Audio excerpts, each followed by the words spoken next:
चिंतन मंथन। एक और दीपावली। परंपरा का निर्वाह करते हुए 15 नवंबर 2020 की आज की शुभ दीपावली पर अपने सच्चे हितैषी सभी अपनों को दीपावली की हार्दिक शुभकामनाएं पेश करता हूँ।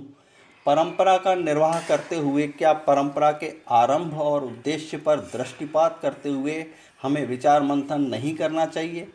वर्षों से चली आ रही परंपरा के पीछे झांक कर आइए ये जानने का प्रयत्न करते हैं कि कहीं हम परंपरा के आरंभ के उद्देश्य से भटक तो नहीं गए हैं।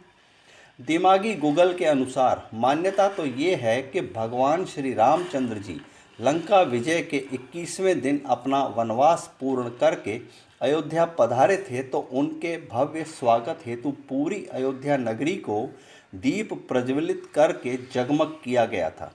पुष्पों से श्रृंगारित करके पूरे नगर में परस्पर मिठाइयाँ बांट के और फटाके फोड़ते हुए यादगार उत्सव मनाया गया था। तब से ये परंपरा बन गया। अब असल चिंतन का विषय इस सवाल के रूप में उभरता है कि प्रत्येक वर्ष उत्सव के तौर तरीके तो वही हैं, परंतु दूर दूर तक श्री राम जी का नाम न सुनाई देता है और न ही कहीं उनकी मूर्ति की स्थापना और पूजा देखने को मिलती है। उसकी जगह पर वैभवता की देवी लक्ष्मी जी का आधिपत्य हो गया है। उन्हीं का आह्वान करते हुए उन्हें प्रसन्न करने हेतु पूजा की जाती है।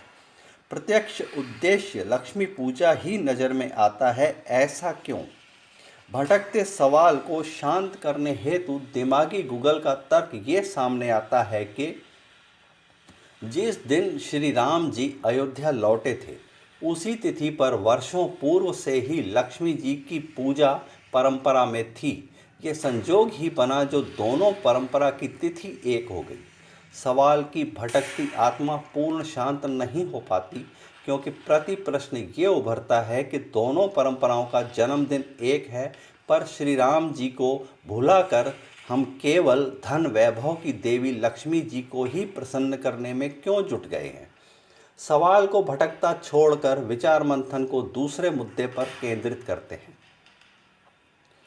लक्ष्मी जी के दाएं बाएं गणेश जी और सरस्वती जी को विराजमान किया जाता है और पूजा में हम गणेश जी की दोनों पत्नियों रिद्धि और सिद्धि के नाम को भी इस्तेमाल करते हैं। इसके पीछे की सोच क्या है?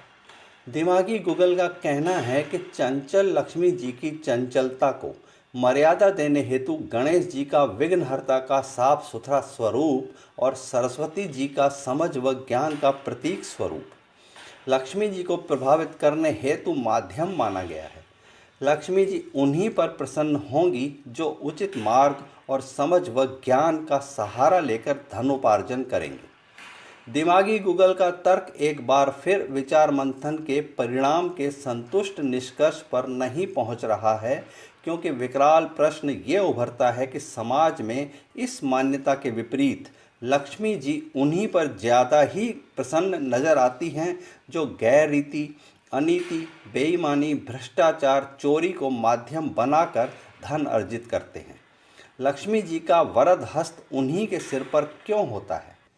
मौन हो चुके दिमागी गूगल के पास इस प्रश्न का क्या उत्तर है कि वैभवता और ऐश्वर्यता तो चारों ओर लक्ष्मी जी की कृपा से नजर आती हैं, परंतु सरस्वती जी की समझ व ज्ञान का अभाव और गणेश जी का साफ सुथरा उचित स्वरूप और साथ में सुख की प्रतीक रिद्धि और शांति की प्रतीक सिद्धि के कहीं दर्शन ही क्यों नहीं होते? और ना ही रिद्धि सिद्धि के दोनों बेटे शुभ और लाभ और उनकी दोनों बहुएं तुष्टि और पुष्टि अपने अपने दोनों बेटों आमोद और प्रमोद के साथ किसी घर में वास करते हुए क्यों नहीं देखने को मिलते?